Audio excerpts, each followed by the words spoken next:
Hey guys, how are you doing? I hope you're safe at home, and thank you very much for joining me right now for this first edition of my very first, let's say it's like a talk show called STEREOTALK, where I will be inviting guests to join us here for about 30 minutes, so we can just talk about, life itself, some new stuff, and just have fun in these really bad times. So again, I hope you're home safe and that everybody's really doing well. And let me welcome our first guest on the first STEREOTALK ever, Mr. Mark Sixma. And there he is, guys, Mr. Mark Sixma. What's up, everybody? Hey, ReOrder. Hey, man. How are you doing? We have some really crazy days right now. So, how are you?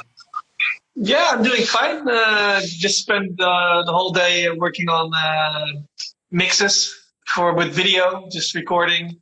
So many people are requesting mixes right now. So, yeah. Well, we can't DJ outdoors. We have to stay inside, but we can just do our job from home. Yeah, that's true. That's actually one of the things I wanted to ask you. How is it now in Netherlands? How is the situation around all this coronavirus? Well, I think it's kind of similar as every place in the world right now. Government is trying to, tell everybody to stay home as much as possible. It's not a full lockdown, but it's strongly encouraged to stay home unless you need to go somewhere for essentials like grocery shopping.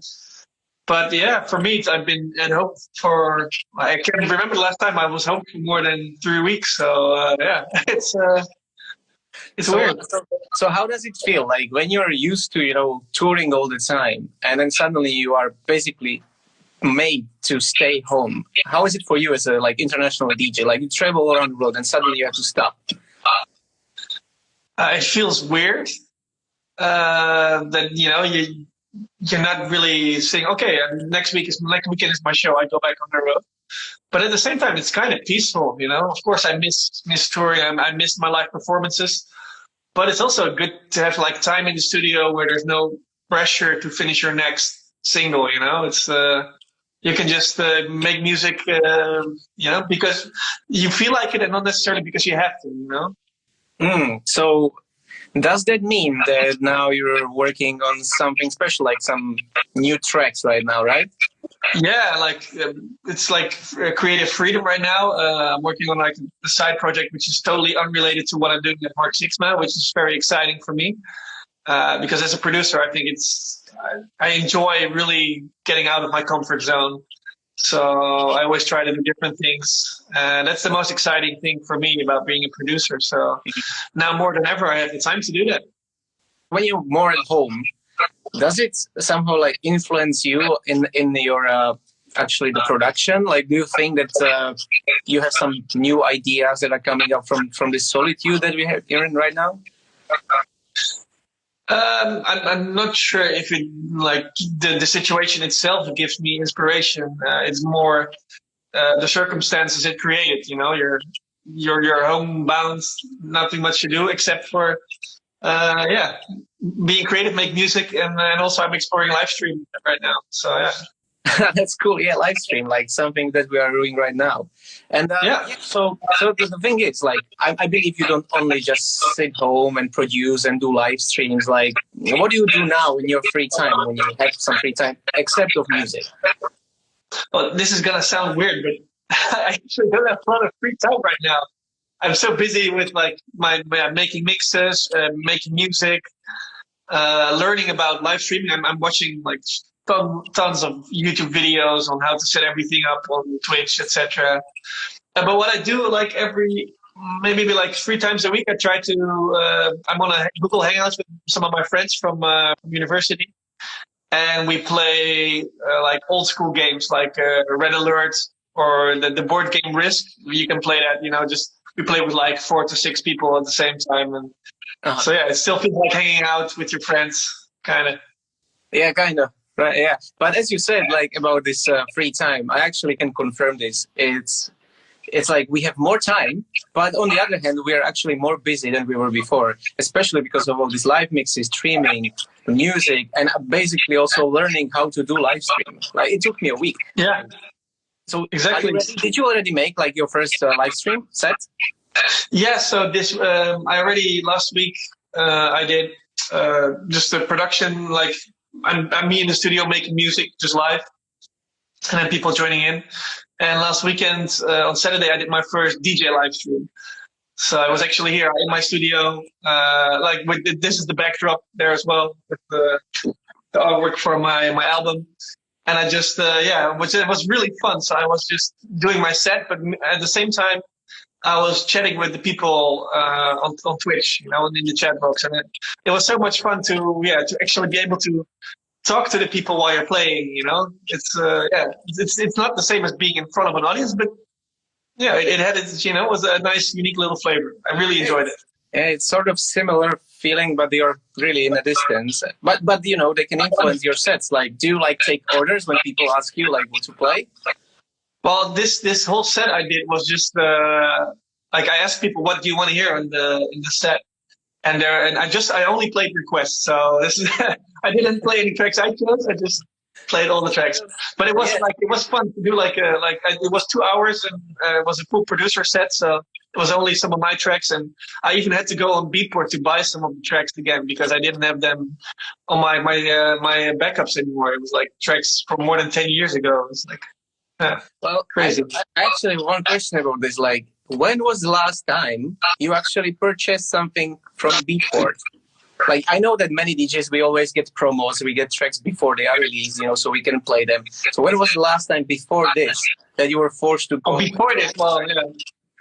Friday was the last time, but before that, sometimes I just download tracks just for like, I know sound good, you know, so it's like a sound reference for when I'm mastering, especially if it's in a genre I'm not familiar with. So when I did the clock, I wanted to listen to some more hardstyle influence tracks and get the good quality, not the YouTube or the Spotify, you know, which is not the same as a wave, just to listen to it. So I do, like every month, once a month, or I go on Beatport and I download tracks I don't get the promo from, or just want to listen to for production purposes. Yeah, so see guys, Mark Sixma is supporting your work. So just continue working on music. Unless I get it for free. You mentioned the clock, and that feels like kind of outside your normal realm. Like, how did you get the idea to make this track, and what is behind it? I heard there was an opportunity to mix like psytrance. I kind of liked it, but it was, you know, the way it was done, it was already done so many times and done so well, you know, by like Spinny Vici and many others. So I wanted to try to combine it with something else, speed it up a little. Mm-hmm. And, you know, even just like a psytrance beat sped up to 150 BPM already sounded like pretty cool, but it wasn't really like tough enough. It needed some like extra balls or something. I don't know how to describe it. So yeah, that's when I thought maybe I should just, you know, use like a hardstyle kick, but not full on. So I didn't do it full on. I just like just lowered some of the lower frequencies and just had that like the distorted kind of feel. You know, I wanted to get that in it. So that's how. And the second drop was pretty hard though. The second drop was more hardstyle, not full on. That one is insane. And I played this track like last year. I played it on almost every gig. I was basically finishing my sets with this track. So yeah, me too. and I know the crowd always went crazy. And maybe I was the craziest one. But how did it, when you played it for the first time, what was the reaction from the people? I don't remember exactly the first time that I played it, but I do remember when I played it this summer at E-Lake Festival. It was in Luxembourg. And I brought my parents on stage with me. And I made a little mashup with Zombie. But the drop is like the clock. And I remember like everybody, like the whole place erupted. And my parents were jumping. I was jumping. So it was it. Did your parents also go wild with you on the stage? Oh, yeah. Yeah, so, my mom was carrying my flag, just jumping. And my dad was next to me like, what? Oh, so that was a special moment. Yeah, it was really cool. That's very nice. So did you always only do music, or did you do something else before? No, I did many things. I mean, I started already with music when I was very young, you know. When I was about 12 years old, I just went to high school. Me and my friends, we had a drive-in show. So we would just, people could hire us to play at, first we started playing our class parties, and then our brothers and sisters' class parties, then our school parties, then we had our own parties. And our parents would just drive us around all the time with all the equipment. So one guy would I would buy the CD with pitch control, which was very new at the time. And my other friend would buy a mixer. The other one would buy a strobe light, and the other one speakers. So with our whole team, we just built like a portable party unit, sort of say. Did you have any special name for that group? Yeah, there was TMR. TMR. And then what it stood for, the Moon Ravers. It's a bit embarrassing. I don't believe I ever told anybody this. It actually sounds cool, I have to say. No, it doesn't. Can you please repeat that one more time for everyone? No, I don't think it's possible. No, it was called I will not. The Moon Ravers. The Moon Ravers. You heard that, guys. That's the new project of Mark Sixma. No, it was the first project of Mark Sixma. But it introduced you to some music. So, yeah. Like you said, you were doing some stuff before the music. So, for example, when I was young, my parents were always like telling me, especially my mom, she was so like, yeah, stop the music and this will never get you anywhere. And now she's very proud of me, of course. But how was it with your parents? Like, did they approve from the start your music career when you made? Well, I didn't really, I was just doing music as a hobby. I didn't really thought of the possibility of this becoming a career. So, I went through high school, and then I did university. I studied psychology. And when I was I was already signing my first tracks. And during university is actually when I learned to produce. Like, I spent a lot of time on music, not so much time at the uni, at the classes. But in my year of my master's, I signed my first track at Armada. And then I thought, like, maybe this is a possible career path for me. So I told my parents, like, this is what I want to do. And they were like, cool. They said, nice. But you better get your paper, otherwise you got to pay back. So, I mean, fair game. So, yeah, I graduated. I have to say, like, that's really cool. So you had your paper, right? You finished your school despite producing all the time. Yeah, exactly. So I got my master's degree, and after that, I worked 1 year for like an insurance company and a bank as a project manager at the bank, and it was really boring. So, but I did it part time, just to save enough money to take that leap. And then after about a year, I did it. Yeah, man. I remember those days. I was there too. I was in the office and just working 1 hour a day on the music till actually I got somewhere. I know how this feels. So after that, I think like Requiem was one of your big breakthroughs, right? Yeah, but actually before Requiem, I already had a lot of support from DJs, but just not DJ gigs. It took me, I think, my first release on Armada was 2008, and Requiem, if I remember correctly, was 2013. So it took me 5 years to release them on Armada until it really got rolling. It's like, and then suddenly, boom. It was weird. You're actually releasing as M6, right? No, but also a little bit as first I started as M6, and then gradually I switched to Mark Sixma, because back in the days at Beatport, if you had to enter three, three letters to do a search. And M6 is only 2, right? So people couldn't even search for M6. So that was kind of like, how are they going to find my music, right? So that's why I decided to switch to Mark Sixma, which is my real name. Actually, a lot of people ask me, like, what's your real name, Yeah, so I think that's a good name, but real name. So your real name is Mark Sixma. Yeah. Yep. For a DJ, it's actually a really great name. So you were born with a DJ name. It's absolutely awesome. But I switched it for some reason, because my friends were always saying like M6 in the mix. That was like my cheer or something, and then I thought, okay, just do M6. Well, like if you could pick like the craziest DJ name except Mark Sixma and M6, what would it be? Oh, DJ TMR, the Moon Raver. That's a pretty weird one. But going back to Requiem, like from my point of view, it was like, I knew you from before. I think my first tracks I heard from you were like in 2009. And we were all playing them because we were really good. And of course, it was on Armada Music, which was like a goal for everyone. But then when you did Requiem on, was it the WW main stage label, right? Yeah, that's right. Yeah, that was like you introduced like a brand new style of music, So I believe. Yeah, I think. I think with that one, before and after Requiem. Like after Requiem, everything I did, just all the tracks. I think I hit the right sound at the right time because I try to incorporate classical music and trance and big room, which was just coming up. So I was one of the first to do that combination, and I think that combination really was something new.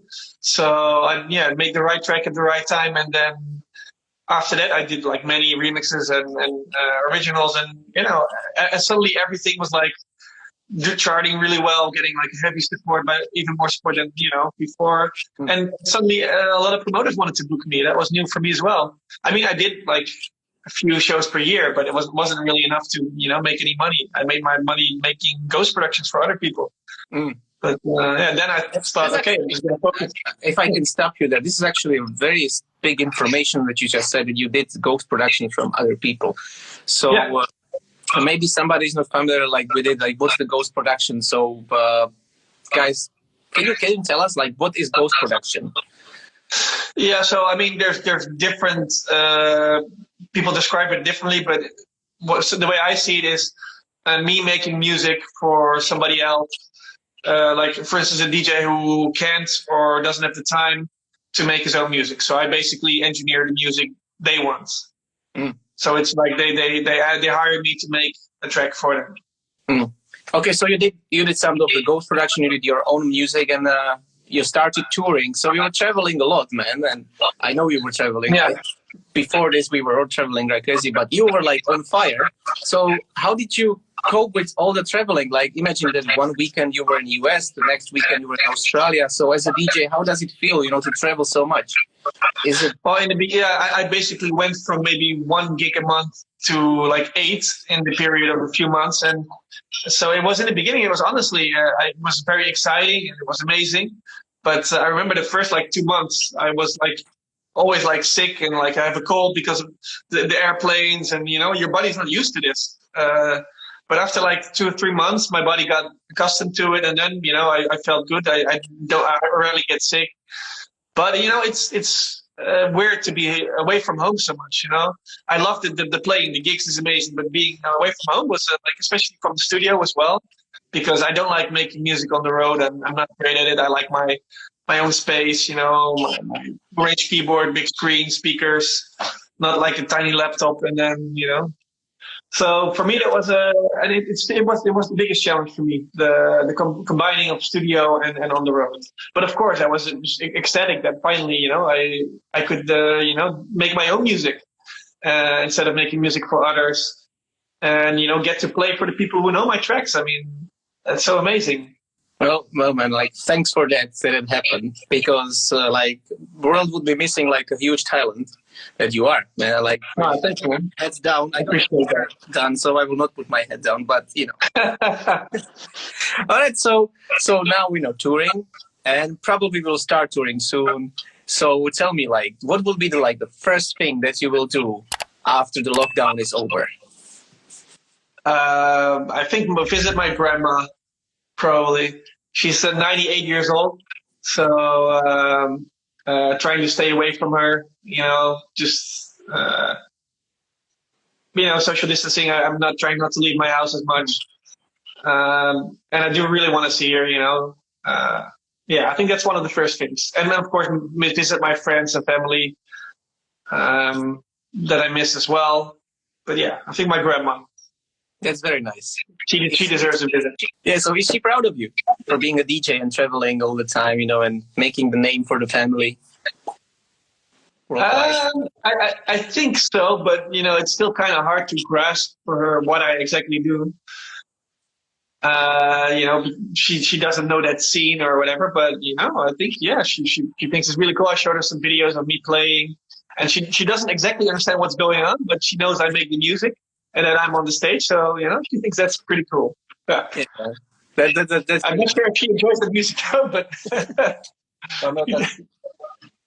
she doesn't say anything negative. So that's very good. That's very good.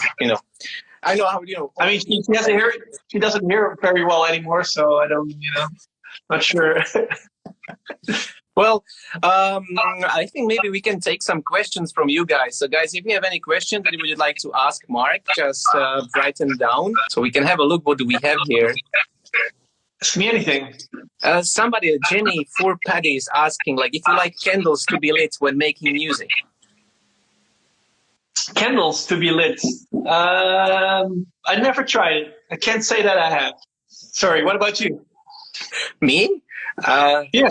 I would probably forget that the candle is on and it will just burn out or burn. Exactly, right? So you're producing for 8 hours, it burns out, and then suddenly there's a hole in your desk or something. So or the studio I want to give it a go, but I never tried it. No. And I have a very interesting question here regarding actually one of my remix for you. Julie Anastasia is asking, whose idea was it to do the ReOrder remix for Way to Happiness? Well, it came from me, the request to do it for you. So I just wanted you to do the remix because, uplifting trance is, not what I usually listen or what I play, but I like the energy you bring to the genre, and that's what I wanted to. I wanted that kind of version of my track. No, so I knew you would be in good hands. Thank you very much for choosing me. My pleasure, man. Thanks for doing such an epic remix. Thank you. It was a great track, same as the last one. Meet Again, that vocal is just beautiful to work with. And so it's funny, right? Both tracks are kind of hopeful tracks, and meet again. It's it's reminiscent of the good times until we meet again. Everybody's inside now. Everybody's waiting, till they can meet again. And with Way to Happiness, show me the way back to happiness. Just 2 weeks before that, I released a track on my own called Right Time.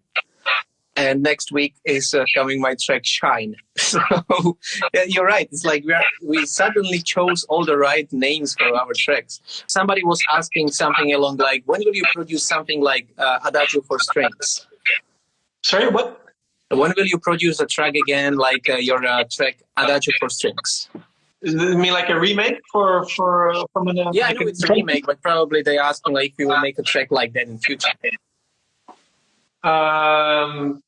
That's a great question. Whenever I get the idea to remix another classic, it's always fun to play and to mess around with classics and reinterpret them. I do it all the time. There's many that haven't been released. Like Sandstorm, I did a bootleg for. Recently, I did Living on Video. But I'm always working for new interpretations of classic tracks. So. Yeah, if I have the right idea, I'll definitely do it. It would be nice. I know Adagios for Strings from the Thin Red Line, right? Was the movie? I think that was when it's or something like that. No, it was what's it called again? Something like that. Yeah, war movie. Platoon. I think it's Platoon. Yeah, Platoon. That's the one. That's the one. Yeah. And then the original, the Samuel Barber's one. It's funny when I did the remix. There was so many. It was a heated debate online about, why don't you quote Chesto because it's Chesto's track, and then someone would say no, it's Barry Corson's track, and someone would say no, it's William Orbit's track, and guys, it's Samuel Barber's track, and we all profited from that amazing melody. So here's to that guy. So somebody here says that we both have really nice facial hair. Thank you very much. Yeah, growing the quarantine beard. And I have to trim it though. It gets a little bit gray already. I returned the phone to my director here. She's in this ReOrder hiding the next stage. She's screaming at you from back there. Yeah, she's right here. You can see Miss ReOrder running away. Oh, I have a nice question here. Agnieszka Chura from Poland is asking, who is your favorite DJ and why? For me, I would say back in the day, it was just Tiesto. DJ Tiesto was the one who got me into DJing, who got me into trance. I still, listen to some. It's my favorite set of all time is probably Chesto at Energy 2000. It was like before it was Trance Energy, it was called Energy. And yeah, just goosebumps still, when I listen to In Search of Sunrise, the very first one, and the Magic compilation, that was, I spent all my money when I was in high school on buying vinyl, like at this record shop in Breda. He's also from Breda, like the same town. So have you ever met him? Yes, but I was probably, I met him when I was a kid, and he used to come to the shop to listen to all the promos, right? So I was this kid, 13 years old, just like, ooh, just and he would listen to white promos. And if he didn't like him, he would just put him up for sale in the box. And of course, you would go out to check out the white labels and see what was there. And I think one of the people behind the counter said like, "Hey, Mark, come meet Tiesto," and I was like, "Hey," and he's like, "Hey," but it was very short. And then later, I think I met him in Australia at the STEREOTALK. It was like a 5-city tour in Australia, very big. And then I was playing on the same days as him, so we would play the same events. And actually, the guys from WNW introduced me to him. So yeah, really cool guy, really nice. How does it feel to meet your hero? I mean, back then, like the second time I met him, he was still like really, really big. But I never really like idolized him or something. So it was just nice to meet him and talk to him. Nice guy.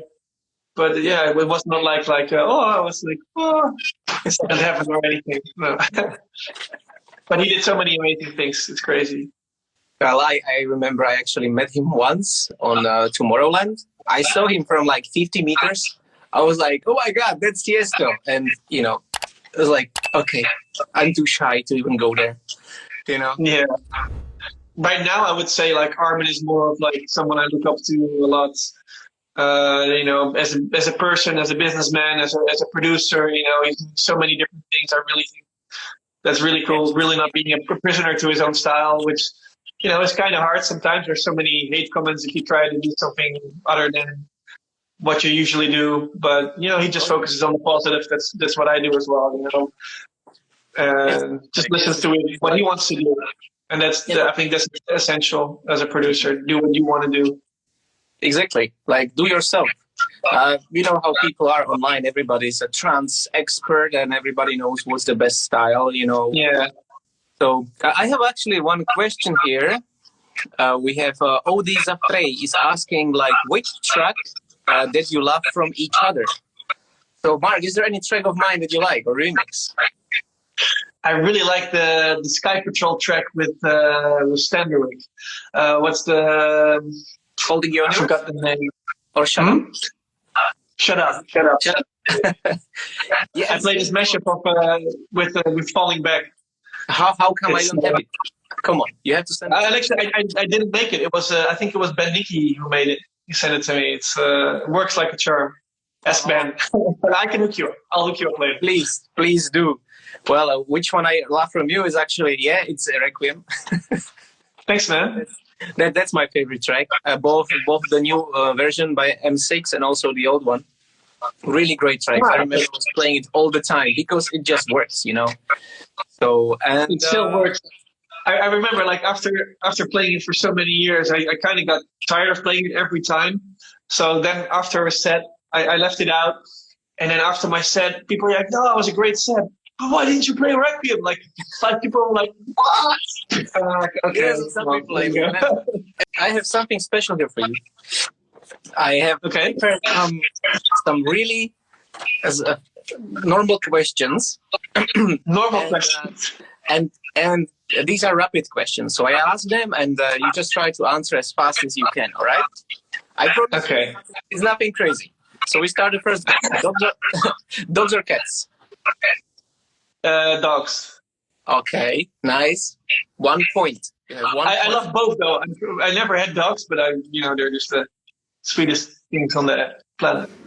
And since we're talking about animals, would you rather be able to speak in every language in the world or to talk to animals?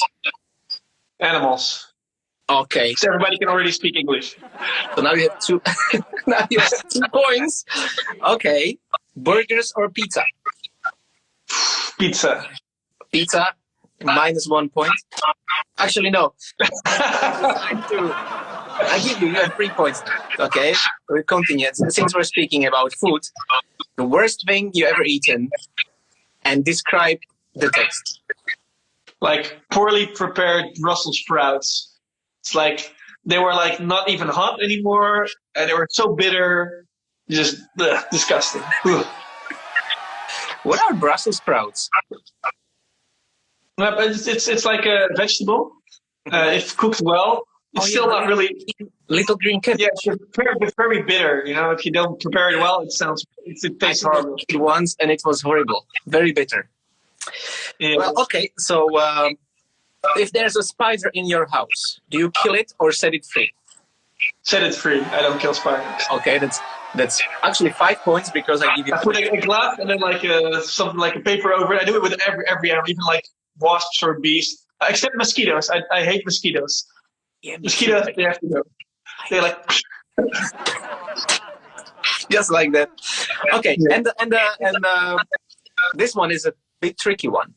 Describe yourself as a teenager in 3 words.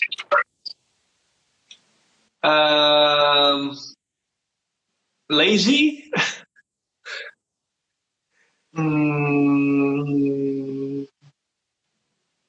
But at the same time, also like can be active, like sport-wise. Come on, give me your teenage. Yeah, this is hard. Don't tell me you were lazy, outgoing sportsman. One last one. Go. Yeah, we're interested in music. Okay, now you have 6 points, and we have last question here, and I'm pretty sure I already know the answer, but do you own a bicycle? Of course. I'm in Holland. See, I told you I already know the answer. We have more bicycles than people. You passed 7 points. Perfect. Thank you very much. Now I can... What do I win? Big thanks. Actually, I will actually make a chart, and I will be showing it right here in future. Well, I will show people like how many people scored, how many points, and then in the end of the year we can do like announcement of who did all the questions right, and yeah, we go from there. I'm pretty sure everybody. So who decides that burger is better than pizza? I have to ask. Actually, somebody asked in here like who would prefer burger or pizza. That's the hardest question of them all, right? Well, yeah. I think with the pizza there's more variations, so that's why I chose it. And maybe we can pick one of the questions here because people went crazy about the pizza. Yeah, this is a simple one. What's your favorite color? Blue. That's nice. Mine too, and green. I love them both. But I never wear. Do you wear blue? Because I always wear black. I wear dark blue. Like my sweater right now is like very dark blue, but black is my kind of. I wear black the most because I'm pretty dark myself, so black just suits me well. Well, man, this was really nice. Thank you very much for being my guest today on my first ever STEREOTALK. And, my pleasure. Congratulations with the first episode. Oh, well done. Can we get a cheers for Tibor? Congrats, man. I'm gonna add some effects when I will be putting this on YouTube.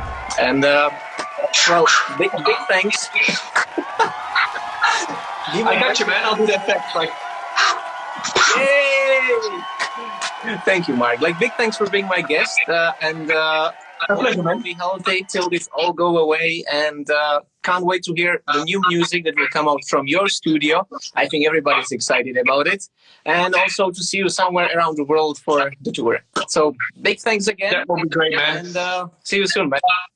Guys, thank you very much for watching. I hope you enjoyed the first ever episode of STEREOTALK. I have more guests prepared to come in the future. But you can also tell me who would you like to see here on STEREOTALK, talking with me about just basic life things. You can message me on Instagram, or you can comment below if this one is on YouTube. So comment below and tell me who would you like to see on STEREOTALK. And I'll see you next week with our next guest. I will announce him really soon. Okay, guys. Bye.